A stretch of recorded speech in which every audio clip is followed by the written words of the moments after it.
Hello everybody and welcome back to the channel for another video on Marvel Contest of Champions. This video is focused on the champion of Iceman. I recently got him up to 565. I feel that it was a really good decision based on a lot of content that I want to get completed and some other stuff as well. So without further ado, let's jump into the video. So here he is in all his glory. I've got 103 signature stones that have already been put on because at the start I want to be able to do a lot more with the cold snap, which currently is a very nice 4,000 damage. Now what I'm going to do is give you a little bit more info on the character so you're a little bit in the picture of who is Bobby Drake and why is he a member of the X-Men. Robert Drake hails from Long Island, New York, and his mother was Jewish and his father was Catholic. From a very early age, he always seemed to feel cold and shivering for some sort of reason. Later in life, he was attacked by Rocky Beasley, who was a school bully, and at this point his powers then manifested. But obviously when any mutant kind of exposes their powers, they're then met with backlash from those normies out there. The people of the town Fort Washington decided to organize a lynch mob and go after Drake in his household.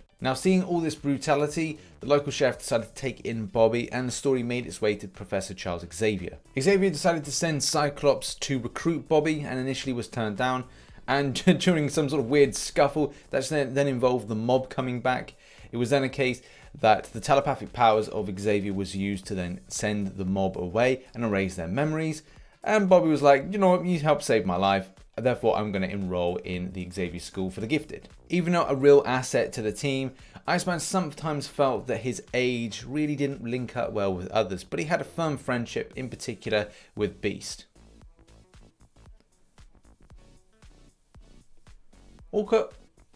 Also, quite a strange thing is that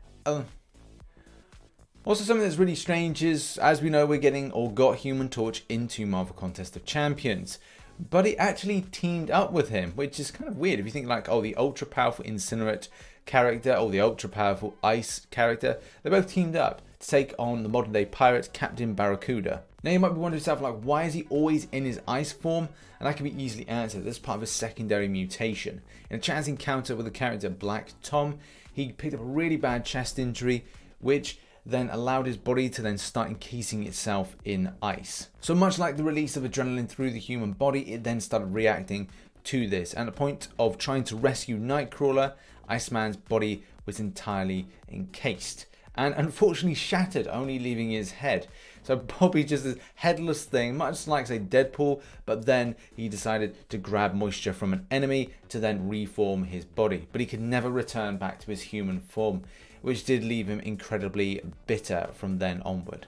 If you do want any more information about Iceman, go to the link in the description below. But back to Rich in the game. Yeah, so 565 Iceman, I have zero regrets on this guy. The triple immunity aspect to this guy is one of the key reasons that I decided to do the 565, but also the damage output is equally as good. And there's a whole host of content the guy can be amazing for, as Alliance Wars Defense, Alliance Wars Offense, Alliance Quest. Now, I've been doing a lot of map 6, so it's meant that my champion has to be utilized for things like Biohazard, Caltrops, Poison, Bleeds, and the guy fits the bill. Like, I'm talking like double immunity is just fantastic. The diversification of that champion for usage on the most competitive aspects of the content is important, but it doesn't stop there. Also, we've got Act 6, great for Biohazard, great for other things that come up from time to time, with damage output just being absolutely fantastic.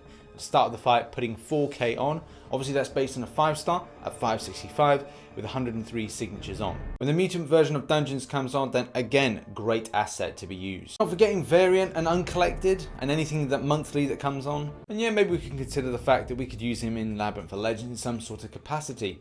Double immunity counts for something and helps for something. Going back to the subject of Alliance Wars, if you're looking for defense ideas, more commonly you're going to find the character on node 47 and 44.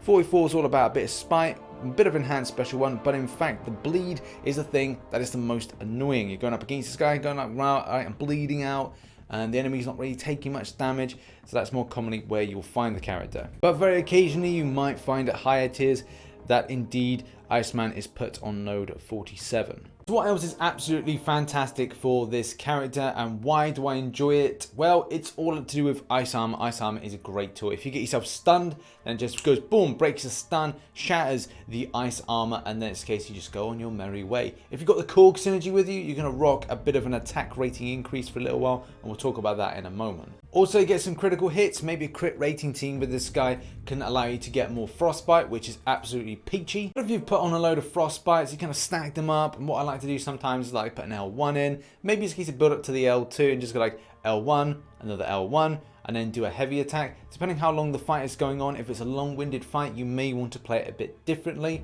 but it's completely up to you how you play the character. Okay, let's talk about damage dealing and critical hits. 45% chance to get a frostbite. Now, when we look at this, let's just think logically. We ain't going to go into a fight with 5 members of your team and it's going to be Iceman's the lead and then loads of different ones for crit rating. It ain't going to happen. You're going to have a varied team.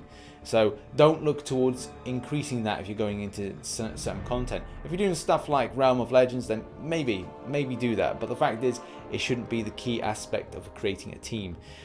If you want to do more energy damage or you want to detonate that, then you can do a heavy attack. So you put those frostbites on and you sort of detonate them, or they expire instantly and do a chunk of damage, which is still pretty cool. Stack them up and then hit out that heavy attack. Here's when things get a little bit different because we've got frostbite and we've got cold snap. So still, you have to understand the difference between the pair of them. But they're still like, let's just go. They're both all about that energy damage, and the way you play it out is completely up to you, whether or not you want to choose to detonate them, whether you want to do like an L2 with them, whether or not you want to do something else with them, I don't know, caress them in some kind of way. But the fact is, you can use an L1, you can use an L2, and you can use an L3 for different types of energy-based attacks you're putting on the enemy. But the great thing is, whilst the opponent is under cold snap, they cannot evade attacks. So that is amazing, especially when you're going against champions that are pesky and annoying with stupid evading. God damn them. Quickly touching on the SP2, I like the way you're able to kind of absorb the ice armor in order to do more damage and especially increase your attack rating.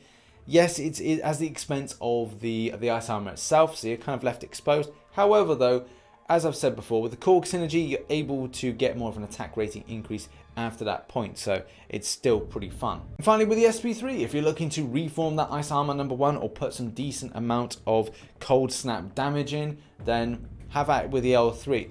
L1, L2 and L3 both have different uses, but at the same time are all about that energy damage and all about damage outputting a lot more, so still pretty amazing. Now what of synergies? And I have mentioned a synergy today, let's talk about them. Guess these are all right, especially if you're doing a mutant synergy team, if you're using a mutant synergy team with the special damage increase and also with crit rating, then that could be really cool. I think that's one of the main ones that people seem to use. And also, special props goes out to Marvel Synergy. This is a site that I use a lot of the time when I'm looking to kind of like build videos and write stuff together, especially when it comes to like things that find this, like the Korg synergy, which is really interesting. So you do, and the kind of first process I was thinking to myself, right, I want to get hit to lose that ice armor. That's what I meant to do. No, not at all. What you can do with this guy, if you've got Korg in your team, is to get up to the L2, smash in an L2, and your attack rating increases to that point that that armor is shattered. So you make sure you don't get hit first and foremost, but at the same time, if you've got Korg in your team, it's a nice little addition to have in there. So it's kind of fun to then just go, right, I can damage output a little bit more for the time that that armor is down. Whereas before, I'm kind of left exposed. Let's now go on the attack. Let's go on the offensive. One thing I have to be incredibly realistic about is, am I going to take a team that's got 4-star Wolverine, a Magneto, Cyclops into a questing situation? The answer is no. No, I'm not.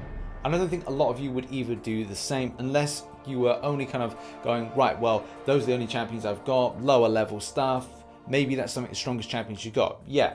From my perspective, not really something I'd be up to. So it's not a team that I feel particularly comfortable with, especially going into a questing situation to then bolster Iceman. Well, I'd love to have these as 5 stars, really, if I was doing some really difficult content. But I've got Iceman, obviously, as the lead champion, Archangel as the backup. Then we've got Nick Fury in, we've got Korg, and we've got Phoenix. Now, Phoenix is in there as a bit of an iffy, and that could be one that I'd change out from time to time. Would I then go, right, well, if I rank 550 my Korg, and also same with Nick Fury, yeah, I'd probably say I could take this into something like Uncollected, maybe even in case, obviously, Variant, yeah, absolutely. Not anything else I think would be incredibly difficult. Obviously, we're not going to be using this in Act 6, but Act 5, yes, some viability there, especially with utilizing the double immunity, the ice armor from Iceman, and the damage output. But that's really the kind of the team that I would kind of work with this. And yes, you can use other teams using Magneto, using Wolverine, look at that power gaining, but it's just at the moment not something that I would say is a really viable questing team for you. But the only downside is that having Nick Fury in, yes, I'm looking to expose that attack rating. Yes, it'd be better if he was dead, not the best thing in the world, but if I was utilizing, say, Iceman, I was trying to get him to the end boss, then I'd quite happily sacrifice that Nick Fury to get there. Korg, as we've discovered and as we've talked about, the idea about increasing attack rating by the point of going, right, well, he's done his L2 and he's then shattered his armor. Yes, we can use a nice little Korg there in order to improve that. And we've got the special attack damage, which now is 24%. Lovely. Now, even though in testing it wasn't the best team to use, it was a case of utilizing more of a mutant team. But again, do bear in mind, having a load of mutants in one particular questing team is not a viable option for questing in general. They need to be diverse. They need to have certain abilities and attributes about them. That's going to be good for different types of content. So having a varied mix in there is always quite good. Having a mutant, yes. Having a couple of skills, yes, great. Having a cosmic as well, great. It's not the greatest thing in the world to have Phoenix in there, but at the same time, it would be kind of good to then add in maybe one that you could change out and put back in again. Maybe we could shave off the attack rating increase with Nick Fury and add something else in, but I do like the idea of damage outputting more with that character. Either way, in the future, I'm probably going to develop Iceman a little bit further. Not a huge amount at this time. I've got some signature stones that are generic, and I was thinking that if I get some more mutants, I'd probably be putting them on Sabretooth instead.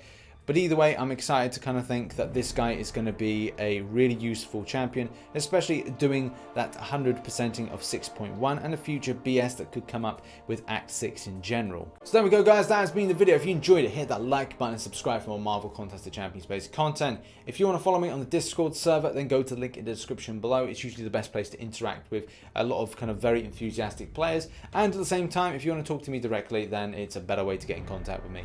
Also, if you want to support the channel and me as a creator by hitting the join button, that'd be very much appreciated. I've also got some merch for a limited time only. Go to the link in the description below. Also, make sure to drop into a live stream at about 1900 hours most days and 1600 hours, give or take, at the weekends. I've been RichTheMan. I shall catch you in the next one. Bye-bye for now.